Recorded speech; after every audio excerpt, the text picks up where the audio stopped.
Hello everyone, welcome back to my YouTube channel D fashion talk में आप सभी का स्वागत है। आज मैं आप सभी को इस वीडियो में कलीदार गाउन की कटिंग एंड स्टिचिंग करना बताऊंगी।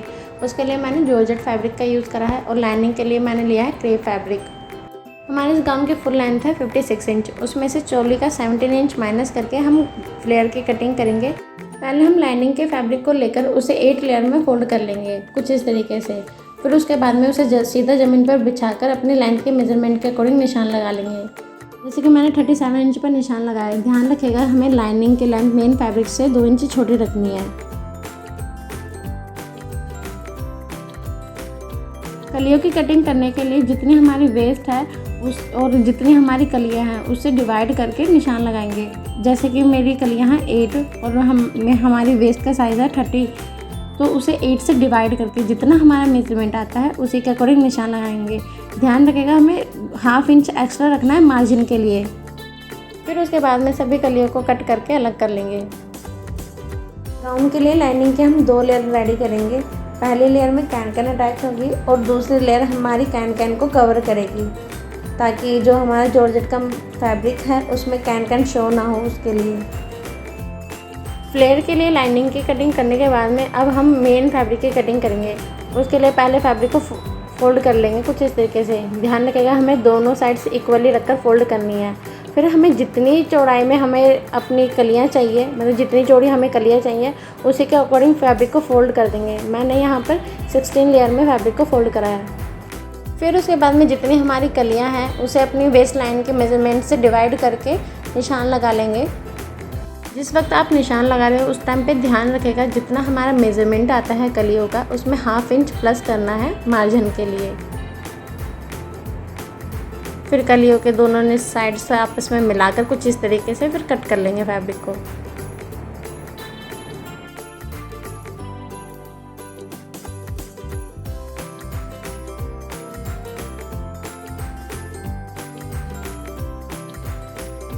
कलियों की कटिंग करने के बाद में अब हम सभी कलियों को चेक करेंगे कि हाँ सारी इक्वल है कि नहीं है। और देखिए सारी कलियाँ इक्वल है। अब सभी कलियों को आपस में इस तरीके से बराबर रखकर हम स्टिच कर लेंगे। कलियों को अटैच करने में थोड़ी मेहनत तो लगती है, लेकिन फ्लेयर बहुत ज़्यादा आता है। इससे कम फैब्रिक में अच्छा घेर मिल जाएगा आपको। हम कलियों की स्टिचिंग करेंगे, उसके लिए दोनों कलियों को आपस में बराबर रखकर उसके साइड पर एक सिलाई लगा देंगे। और सेम ऐसे हमें सारी कलियों को आपस में अटैच करना है।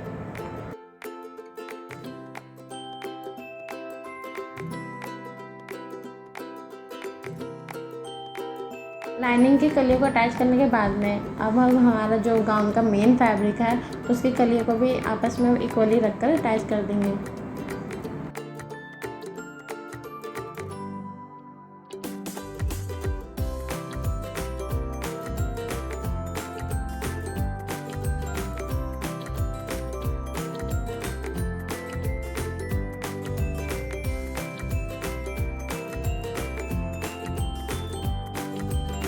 फिर उसके बाद में हमारी लाइनिंग की जो फर्स्ट लेयरिंग है उसमें कैन अटैच करेंगे।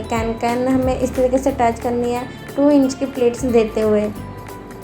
गाउन में कैन लगाने से फ्लेयर बहुत अच्छा आता है। ये एक ऑप्शनल है, आप चाहो तो लगा भी सकते हो, नहीं भी लगा सकते, वो आपकी चॉइस होगी। मैंने इसलिए लगाया ताकि घेर अच्छा दिखे। अब हम चोली की कटिंग करेंगे। उसके लिए फैब्रिक को 4 लेयर में फोल्ड कर देंगे कुछ इस तरीके से। फैब्रिक को 4 लेयर में फोल्ड करने के बाद में अब हम हमारे मेजरमेंट के अकॉर्डिंग निशान लगाएंगे। उसके लिए शोल्डर के लिए 6 इंच पर और आर्म होल्स के लिए 6½ इंच पर निशान लगाएंगे। फिर उसके बाद में चेस्ट के लिए 9 पर और 2 इंच एक्स्ट्रा पर मार्जिन के लिए निशान लगाएंगे। फिर उसके बाद में सभी निशानों को आपस में मिला लेंगे और अपने जितने हमें हमारी चोली की लेंथ चाहिए उसी के अकॉर्डिंग निशान लगाएंगे। जैसे कि मैंने 17 इंच पर निशान लगाया है। फिर उसके बाद में जितनी हमारी वेस्ट का मेजरमेंट होगा उसका मेजरमेंट करके निशान लगा लेंगे। फिर 2 इंच एक्स्ट्रा पर निशान लगाएंगे मार्जिन के लिए।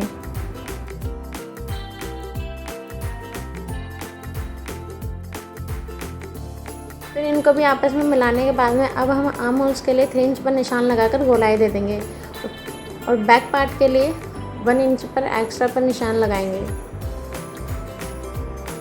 निशान लगाने के बाद में अब हम हमारी चोली की कटिंग करेंगे कुछ इस तरीके से।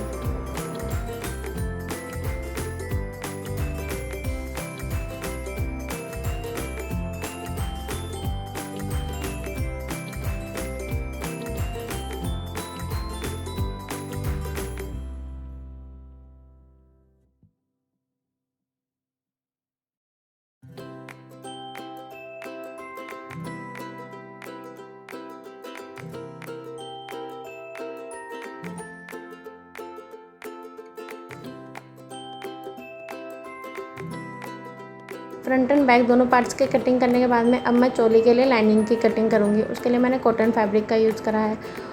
अपने जो हमने मेन फैब्रिक की कटिंग करी थी उसको उसके ऊपर रख कर इस तरीके से निशान लगाकर कट कर लेंगे और ऐसे ही सेम मैं बैक पार्ट को भी उसके ऊपर रख कर कट कर लूँगी। ये जो हमारी गाउन की चोली है उसमें मैं कप्स अटैच करूँगी, जिसकी वजह से मुझे 2 लाइनिंग की ज़रूरत पड़ेगी। पहली कॉटन की होगी, दूसरी क्रेप की। सेम ऐसे ही कट होगी जैसे मैंने ये वाली कट करी है वैसे ही। अब हम स्लीव्स के लिए कटिंग करेंगे। उसके लिए फैब्रिक को 4 लेयर में फोल्ड करके और जहाँ से खुली साइड से वहाँ से 3 इंच पर निशान लगाकर ऐसे तिरछी लाइन बना लेंगे। फिर उसके बाद में जितने हमारे आर्म होल्स है उस पर निशान लगाकर गोलाई दे देंगे और स्लीव्स के बॉटम पर अपने मेजरमेंट के अकॉर्डिंग निशान लगाकर सभी निशानों को आपस में मिला लेंगे। फिर जैसे हमने निशान लगाया उसी के अकॉर्डिंग कटिंग कर लेंगे अपनी स्लीव्स की।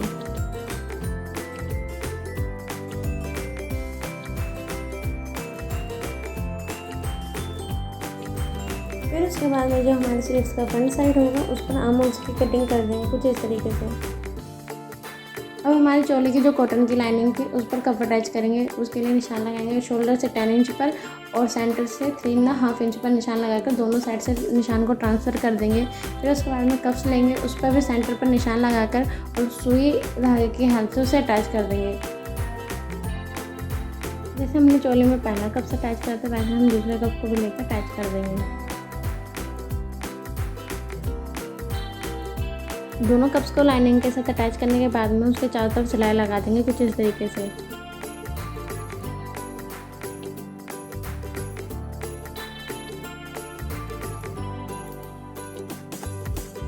चोली का जो हमारा मेन फैब्रिक था उसके साथ में मैंने लाइनिंग को पहले ही अटैच कर दिया था। अब हम उसके एक्स्ट्रा फैब्रिक को कट कर देंगे।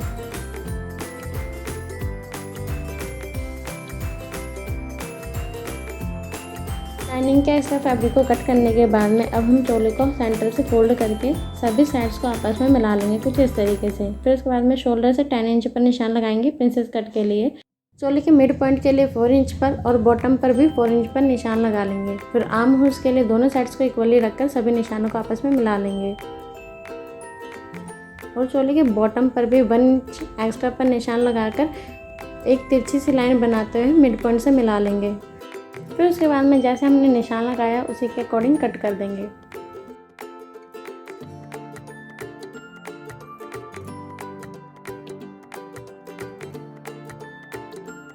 चोली में प्रिंसेस कटिंग करने के बाद में अब हम सभी पार्ट्स को आपस में स्टिच कर देंगे कुछ इस तरीके से।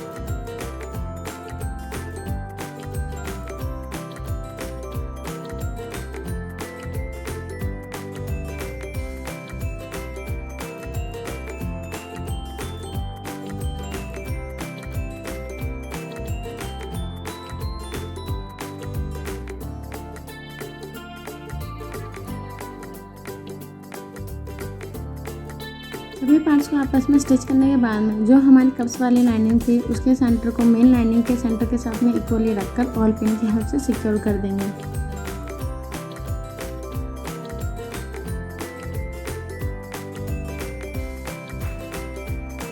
चारों तरफ से फैब्रिक को ऑल पिन की हेल्प से सिक्योर करने के बाद में उसके ऊपर सिलाई लगा देंगे।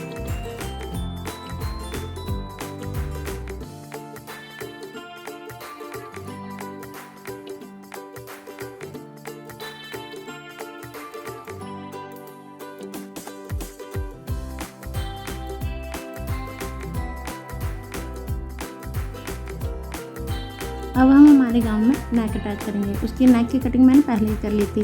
अब हम नेक के सेंटर को चोली के सेंटर के साथ में इक्वली रखकर ऑल पिन की हेल्प से सिक्योर कर देंगे कुछ इस तरीके से।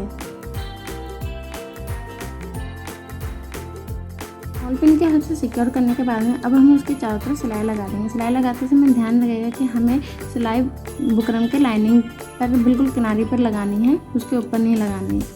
सिलाई लगाने के बाद में 1/2 इंच का मार्जिन छोड़ते हुए एक्स्ट्रा फैब्रिक को कट कर देंगे। फिर उसके बाद में जो हमने मार्जिन छोड़ा उस पर छोटे छोटे कट्स लगाकर अंदर के साइड में नेक को फोल्ड करके उसके ऊपर एक सिलाई लगा देंगे कुछ इस तरीके से।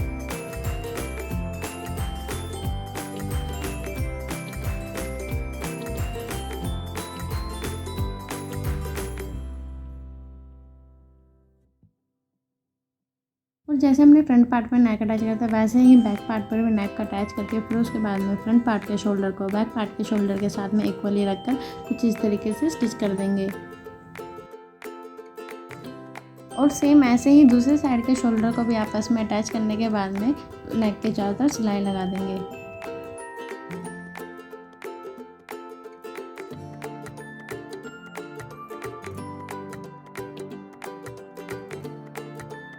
गाउन के लिए स्लीव रेडी करने के लिए बॉटम पर से फैब्रिक को इस तरीके से डबल फोल्ड करके एक सीधी सिलाई लगा देंगे।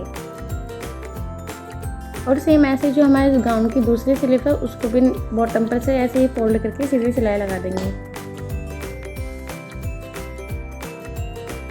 स्लीव रेडी करने के बाद में स्लीव्स के सेंटर को शोल्डर के सेंटर के साथ में इक्वली रखकर एक सीधी सिलाई लगा देंगे।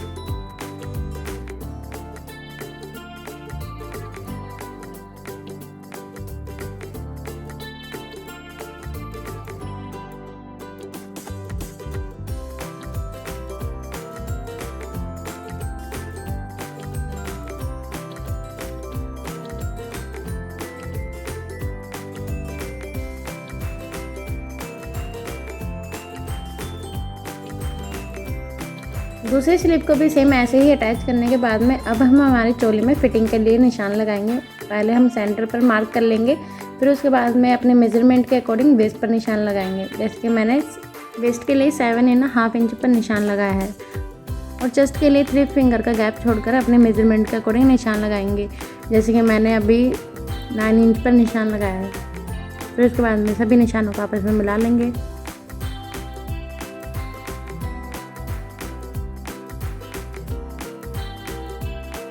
अब हम स्लीव्स के लिए अपने मेजरमेंट का हाफ करके निशान लगाएंगे।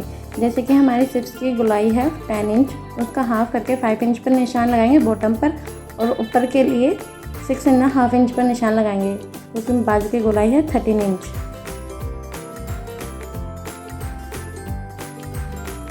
सिलाई लगाने के बाद एक तरफ से फिटिंग की सिलाई लगा देंगे। फिर उसके बाद में जो हमारा फ्लेयर का सेंटर था और जो चोली का सेंटर है जहाँ पर हमने सिलाई लगाई थी उसको इक्वली रखकर इस तरीके से सिलाई लगा देंगे। चोली को फ्लेयर के साथ अटैच करते समय ध्यान रखिएगा जो हमारे ब्लाउज का जो एक्स्ट्रा मार्जिन है उसको कुछ इस तरीके से फोल्ड करके फिर सिलाई लगाएंगे।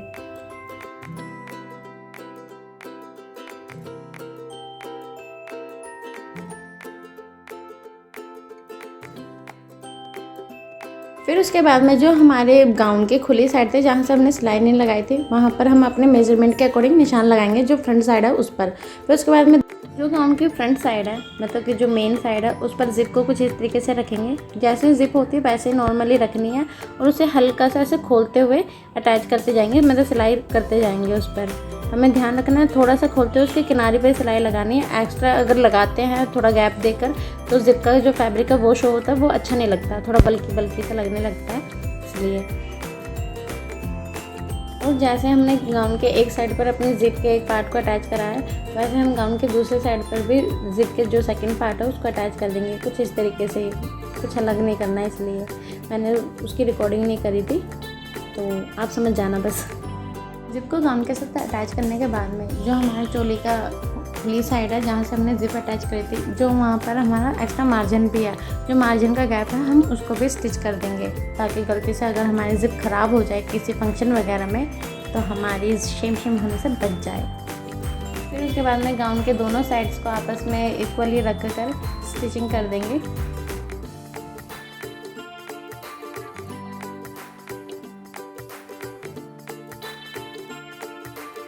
So guys, this is the final look of my dress.